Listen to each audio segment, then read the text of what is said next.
Hi, I'm Dr. Linda Mintle. Hey, thanks for listening to the Dr. Linda Mintle Show. Faith Radio podcasts are only possible because of your support. Thanks for giving and for sharing with a friend.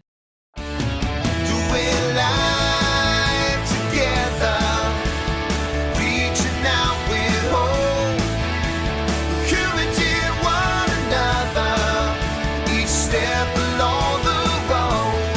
You and I can make everything a little better, doing life together. Well, hi, everyone, and welcome to the Dr. Linda Mintle Show.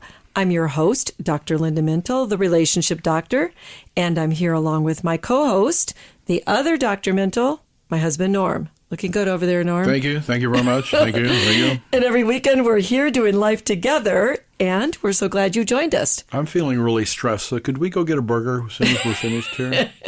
You know what we're talking about tonight. Oh, don't I? Today's topic is one you have spent many years of your career helping people with, stress eating. Some of our listeners may not know that you specialize in working with people who have disordered eating, as you call it, and eat or don't eat due to stress. In fact, you have several books on this topic, not just one. Lose It for Life, Press Pause Before You Eat, that's a great one, and Breaking Free from Stress. Yeah, I do. I've worked in this area for many, many years, and eating is just one of the many ways that we cope. And you know, Norm, because I see a lot of people of faith, they may not be as prone, to maybe, cocaine or some of the other vices that people have, but we all have to eat. And eating is one of the things that we can do in the church without a lot of condemnation. Yeah, it's acceptable. Right. And so, some people drink, take drugs, shop, play, video games, exercise, maybe even binge watch TV. But we all know that a lot of these things are done because we're trying to avoid stress or medicate ourselves from the stress. But some of these stress reducers are better than others. So whatever we do, we don't want coping skills that end up with negative consequences. Mm-hmm. And using food to cope causes two major negative consequences. The first is weight gain and guilt. Oh. It could also lead to an eating disorder. So if you've ever said, why did I just eat that? I wasn't hungry. This show is for you. Yay. And I think I said tonight, and here we are in the daytime. I don't know what I was thinking when I said that. You can listen to this show any time you of can. day. And maybe because we're in kind of a dark room today. That's right. I'm thinking it's nighttime. The I don't beauty know. of podcasting is it's ubiquitous. Yes, you can put your earbuds on and listen. Go for it. Okay, Right. but we know that stress eating is something that we see in the media all the time. Someone has a breakup, they lose their job, they've had a bad day, and you know what they do? They dive right into the ice cream and all the other goodies. But when we stress eat, we feel even more stressed, I think. So this doesn't sound like a great coping skill. Yeah, what you're describing is actually a vicious cycle, right? You have to break that. Once we eat to our own regret, then we feel defeat. That leads to more overeating, and the cycle just keeps going round and round. We feel terrible. A lot of times we make a lot of self-disparaging remarks, or we might excuse our behavior. I don't eat that much. That's right. Or you feel even worse, and you overeat more. We give up. We give in. We tell ourselves that the food is more powerful than we are, and that we can't defeat this inner urge or these impulses, and we're left really feeling hopeless. So we think that we stress eat to feel better, but what you're saying is that in reality, most of us feel much worse in the long run. You got it. Wow.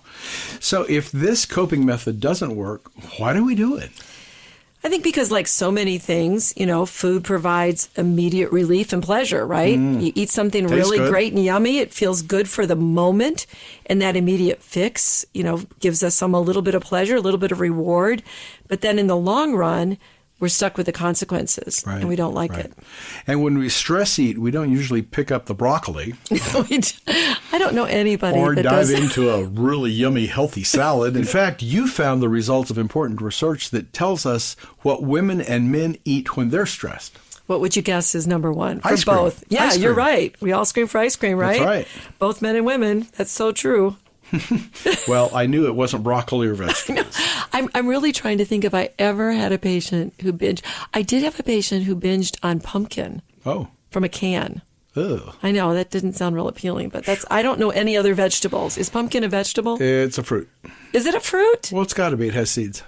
Oh, I didn't think about that. Yeah. So, yeah, nobody I know binges on No. broccoli. No. So after ice cream, then what's next on the list? And is it different for men and women? Because when I overeat, it's usually salty, not sweet. It is. So you are typical Thank you very much. of your male gender. No surprise here. Women do eat more in response to stress than men do. So I will say that. It's more of a coping mechanism for women, and we tend to crave sweets. So research bears this out. But, Norm, did we really need research? Did someone really need to do a study really. to tell us I hope this? they didn't spend a lot of money on this. They probably did. They probably got a huge grant for that. Men reach for hearty comfort foods. They think maybe because it reminds them of their mother's cooking. What do you think? Sometimes, maybe. They choose protein-dense foods to feel better, and they feel happy. So things like steaks and pizza. Yeah, give me meat. The meats. And this is interesting. Women associate those protein-dense foods like meats and the things we're talking about with just too much work. What? Yeah. So we go for easy fixes like chocolate and sweets. okay. And we feel guilty, not happy, according to the research from Cornell University. Then the stress hormone kicks back up and we crave more comfort food. And that comfort food gets associated with de-stressing, which means it becomes a habit. So none of this is working. Food is not our solution to stress. Okay, I'm getting really depressed. What the- This sounds like such a vicious cycle. How do we get out of it? I know. Let's turn to Press Pause Before You Eat, your book, which, by the way, is available on your website and on other online sites. Press Pause Before You Eat is all about breaking the habit of stress eating. Commercial's over. Oh, Okay. thank you. I know that was a nice commercial, but it's true. I spent a lot of time thinking about this and how do you stop that eating cycle? Because a lot of people that are listening right now can really relate to what we're saying. Right. I mean, it's just you don't want to do it, and then you find yourself doing it. And think about all the abundance and the availability of food. I mean, everywhere you go, you Everywhere. see it, you smell it. And these are really big factors when it comes to stress eating. We eat because we can. The advertising for it's everywhere. I know. And when you walk by those smoothie bars and you see those machines foam up tropical concoctions, boy, it moves me to the counter. I'm thinking of my favorite one. Although I try to go with a detox one on that. Or a cold winter night is warmed by a hot cup of peppermint mocha. Or the television advertisement of chocolate topping on rich vanilla ice cream is virtually telling us to march to that freezer. That's right. Load up, baby. Our environment really does provide ample opportunities and cues to eat. So there are so many inviting choices that we just simply respond when we're cued by all these things we see and smell and taste. I remember a few years ago you did a PBS TV special called Surviving Abundance. Mm-hmm. It addressed just what you're saying. We eat because food's so available. Now, we do know that there are places in America where food scarcity does still exist. It really does. Mm-hmm. But in general, we have an obesity crisis in this country. It has to do with the availability of so many bad foods, poor, nutritious foods, widely available chips, candy, ice cream. We've been naming them all, so we're now getting hungry. So let's talk about the types of stress that trigger us to reach for food. So we eat for a variety of emotions. We can eat when we're hurried, when we're stressed, and when we feel happy. Did you know happy was the number one emotion? For eating? Yeah. Well, that makes sense to me. I thought it would be depressed or bored. That's what I thought. But that's those are two more, that when you're bored and you don't have anything to do. I mean, how many nights have you been by yourself, you're bored, just start opening cupboards or the refrigerator and just eat because, you know what, it distracts us from the boredom feeling. I don't need too many terribly difficult emotions to eat. I'm just happy to do that. Yeah. You know, in some ways it's like taking a drink or a drug so you don't feel, right? I mean, it's that numbing thing you talk about. The difference is you must eat to sustain life. Right. You can't live without food. That, I think, makes it harder to give up this stress eating. It does, because you cannot abstain from eating, right? Then if you do, then we're dealing with something like anorexia, where it can be very, very dangerous. So the other thing is, Norm, that stress eating often connects us to memories of love, especially when we're feeling lonely or we're feeling somewhat rejected. Maybe that's one of the reasons we go for some of those foods, because we have good memories of those at another time. Well, I can see that because I connect certain foods with my mother's cooking and her love for me. And when you make those foods, it makes me feel good and relaxed and like you even love me too. And don't they taste pretty good? Yes, I mean, man. I think I learned Yeah, well from you her. did. You would agree She with was a that, good right? teacher. Yeah, she makes a couple of things that I absolutely love, and it does remind us of her. Right. So in a loving way. You know, many people gained weight during the pandemic because of stress eating. I mean, they were feeling lonely, they were feeling disconnected, and you're right, it was medicating the horrible feelings that a lot of people experienced during that time. As the relationship doctor, you talk about how we stress eat in response to our relationships. Tell us more about that. You know, relationships are really a major trigger for stress eating. We can eat when we fight with our spouse, when we feel insecure. Maybe we're stressed by the demand of, let's say, elderly parents or even teenagers, or maybe just due to unsuccessfully comforting that screaming toddler. I know a lot of women who want to eat something at that time. And, you know, one of the things that I heard a lot in therapy was they were so stressed by toddlers and eating that they would eat everything on their plate, the toddler's plate, because they were frustrated. And they found themselves just eating as a way of kind of calming themselves down. I couldn't eat that baby food, though. Well, yeah, when a little bit older, when they're Okay, eating some okay. of the regular food. So help us learn more about these emotional stress triggers. So what I usually have people do is just simply write down when they overeat or eat when they're not hungry. That way you can see what was happening before, write down what was happening before, then what you did, which was eat, and then what you felt, and maybe even what you thought. Okay. And if you do that for a few days, you can kind of look at this list and you can go, oh, there's a pattern. I eat every time I see Mary, or I eat every time I have a fight with my mom, Okay. or I eat every time I feel sad or lonely. So that's a good way to start getting aware of this stress eating. So take notice of what the trigger is and then note that. But first, we have to take a break. And when we come back, we're going to get some more help on how to stop this behavior. Be right back. Hi, I'm Dr. Linda Mintle of the Dr. Linda Mintle Show. And I'm Dr. James Cribbs, and we co-authored a book, Living Beyond Pain. If you're one of the 100 million people suffering from chronic pain, this is a book for you, Living Beyond Pain, in stores now. Welcome back to the Dr. Linda Mintle Show. We're talking today about something we've all experienced in life. I think stress eating. But before we get back to our conversation, let me remind you to check out Dr. Linda's website, drlindamintle.com. That's where you'll find her blogs, her books, and you can connect with her on social media. A very easy way to know what she's writing about every day is to follow her on Twitter and Instagram, or X instead of Twitter. That's right. We have to get changed That's in our right. thinking here. That's right. I got to quit calling it Twitter. She's at Dr. Linda Mintle. Or on Facebook, you can find her at Dr. Linda Mintle, author and speaker.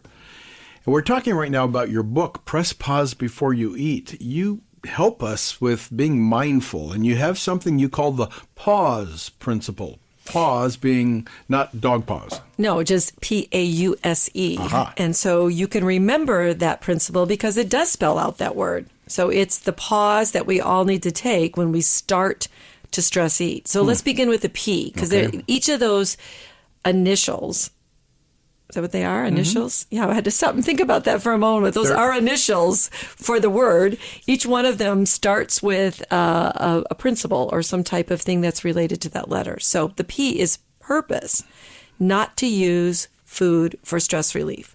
So that means you have to be aware of it. You have to get intentional about this. And when you have the urge to stress eat, just try delaying eating for 20 minutes. And if you can go that long, guess what? The craving passes during that time. So I think that's right, because sometimes I feel like I'm really hungry and then I get busy and I completely forget about it and I'm not hungry anymore. And Yeah, time it's a goes by. biological thing. It Okay. really can come on you. But if you wait 20 minutes, if you're truly not hungry, if you're hungry, it's not going to go away. But if you're just eating out of stress, it will go away after 20 minutes. Okay, then A. A means attend. So attend to your body for signs of tension.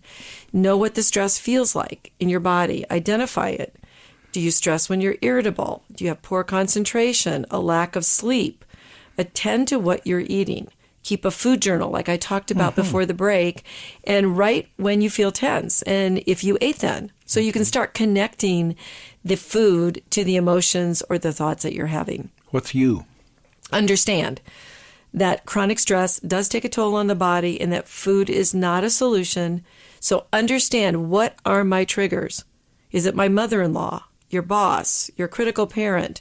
And then learn to manage the trigger, or if you can, sometimes you can actually remove the trigger. Now, you can't remove people probably from your life, Right. but you can remove the trigger and really understand that when I'm in that situation, maybe you remove the food because you know you're going to go to it. Good. Okay, let me see if I got it so far. P is for pause. A is to attend to the stress in your body, and if you're eating. And the U is to understand your triggers. Now, what's S? So S is strategy. So this is the big category, right? This is where you have to reduce, prevent, and tolerate stress without using food. Now, there's a lot of words I gave you there. Yeah. Reduce stress, prevent stress, and if you can't do any of those, then you tolerate it, right? Without food. And that means you have to make a plan and decide, what will I do instead of eating? And you do this ahead of time so that you're not in the middle of the situation, because no one does well when they're wanting to eat. So how do you remember it at that moment? Well, you have to think beforehand. A lot of times I have somebody make a list. And I actually had a lot of the people I worked with put lists on their refrigerator, put lists on their cupboards, put lists in their car, because that's where they tend to stress eat a lot, or in front of the television. So if you can put these things in front of you or have different ideas for, okay, what can I do? Now, this is thinking ahead. What can I do when I'm in the car? What can I do when I'm watching television? What can I do at work? What can I do in the daytime when I'm busy? Or what can I do at nighttime when I'm not so busy? And then substitute something else in there. And the reason we do this is because we're really conditioned to eat at certain places. So, a lot of people just get in their car and they start eating or drinking something. So I'm going to guess E is not eat more? No, it's not eat more. It's execute those changes. So once you get your list, once you're trying to think of other things that you can do, then make sure that you're using the E to execute those changes. But let's go back to a few strategies here, okay?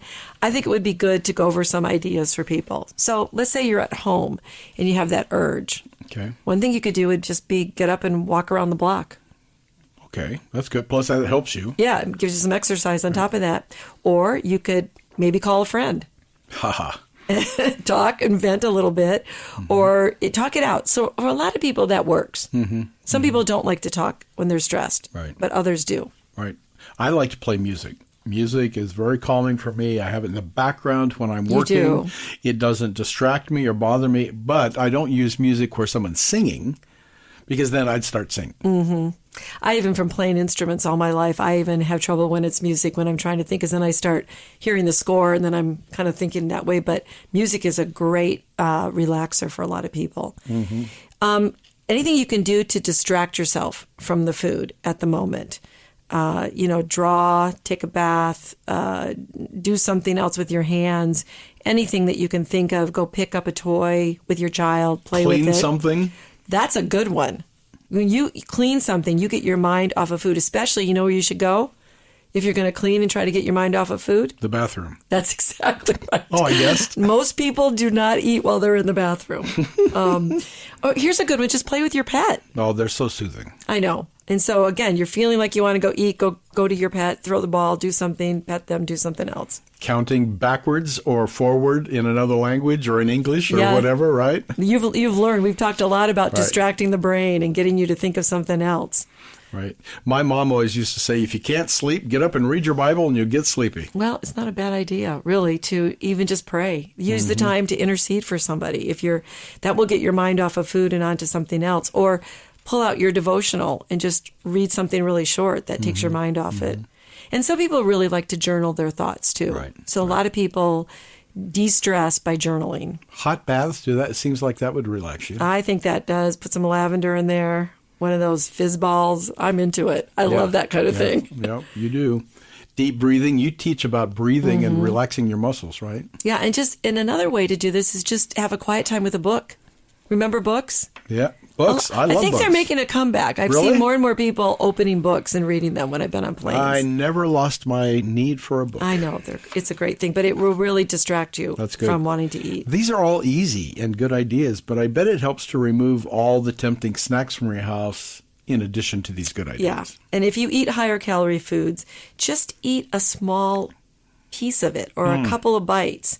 Is that possible? Yeah, yes, it is, especially if you put it on some kind of really small platter. Like take a little tiny plate, put it on there. And the research says, Norm, and I think I've used this with people and it does work. The research says that the satisfaction of something you eat that's really high calorie is found in the first couple of bites. And after that, it kind of loses its savor. So if you can just take 2 bites and just really, really enjoy it and say, that's it, and push it away. Or, the best thing is to wrap up an item in foil so you can't see it. Because if you have it in a plastic container where you can see it and you see the brownies in there, you're probably going to want to eat it just from seeing it. And here's the money strategy. Okay. The big one. Only eat at the kitchen table. Oh, come on. I like to eat while I'm watching TV. I know. But if you're stress eating and you're trying to stop, then make a rule. I can only eat at the table. Okay, let's shift the pause concept to a spiritual strategy version. I know you've done that, right? I actually did this in the book. And what I did was that we took it. I wanted to make it intentional for not only your physical eating and stressing, but maybe there's something spiritual going on. So what's the P on the spiritual side? Well, let me just say something before I get into that, Okay. because some people can really eat out of what we would call a spiritual hunger, a restlessness. We talked about people being bored and kind of dull and not feeling like there's anything. You can have that spiritual restlessness and feel unfulfilled, and you don't feel like there's purpose in your life, and you're just not sure what's going to bring meaning, and all of that stress can really relate to that. So now we'll kind of talk about the pause from a spiritual perspective. That makes sense. So the first one would be look at your spiritual hunger, right? Are you trying to fill a void with the food? I think that's a great question to ask yourself first. Okay. P is purpose. A is attend again, but Yeah. But this time we're talking about attend to those feelings of restlessness, to boredom, to lack of purpose, discontentment in your life, and just choose not to medicate those feelings and understand that there may be something spiritually being prompted in you. so that's the U for understand that. That spiritual hunger requires spiritual food, That makes sense. right? It's not going to be fed by real food. It's going to be fed by spiritual food. What are you really craving? Is it more intimacy with God? Is it more meaning in your life? I mean, Jesus said he's the bread of life, and he promises to satisfy our hunger. He uses a lot of food metaphors in all of this. And St. Augustine said, you, God, have made us for yourselves, and our hearts are restless until they find our rest in you. That's so good. Is the S strategize again? It is, but this time it's going to be strategizing ways to improve your spiritual intimacy with God. Develop a spiritual life. Have a quiet time. Do some regular Bible reading, some studying. Consider maybe a Bible study, a small group in a church, a prayer group, something that will get you more engaged. And I'll bet E is still execute. It is, but this time we're talking about executing the spiritual disciplines such as prayer and reading the Word and renewing your mind and developing that deeper walk with Christ and with God. Obedience to His Word, that's a big one when we're talking about executing. Put legs to your faith by living in obedience to God's Word. Well, we were created to be with God. That's right. When we ignore this, I'm sure we just feel empty and longing for something else. So that makes sense. In a sermon that C.S. Lewis wrote in a book that was compiled called Weight of Glory, he describes this type of desire, this wanting something more. This is what he said: the scent of a flower we have not found. The echo of a tune we have not heard. News from a country we have never visited.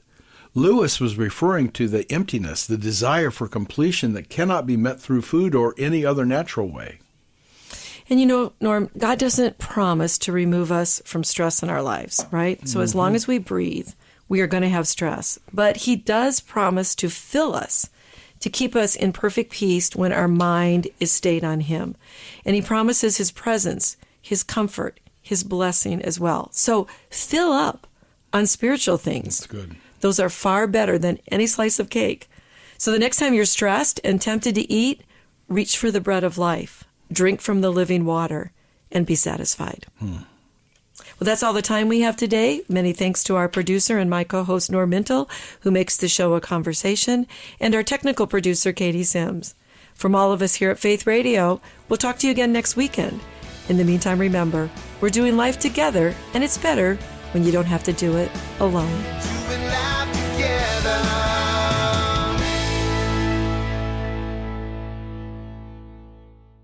Hey, thanks for listening to this conversation from the Dr. Linda Mintel Show. These conversations are available because of your support. Become a supporter now at myfaithradio.com.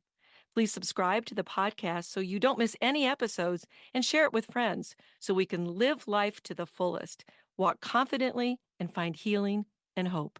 Everyone's story, including yours, has a chapter you didn't expect. The Unfolding Podcast reminds us that with God, each one can be rewritten. To break the cycle of crime and incarceration in my family. We're reminded that even when your past feels heavy, I knew I was breaking God's heart, and I would beg Him to help me. God's kindness draws us in. I felt clean and whole. That even when all hope seems lost, I did a lot of crying out to God. I would go into the bathroom and I would just lay on the floor. even when redemption feels impossible, I struggled with pornography for the first 10 years of our marriage. I've lied to you about it. we see that God is inviting us into something better. It's not my plans, it's your plans. I was rescued to rescue. God is writing a new story on each episode of the Unfolding Podcast and reminding you that your story is a part of His. Find The Unfolding today, wherever you listen to podcasts.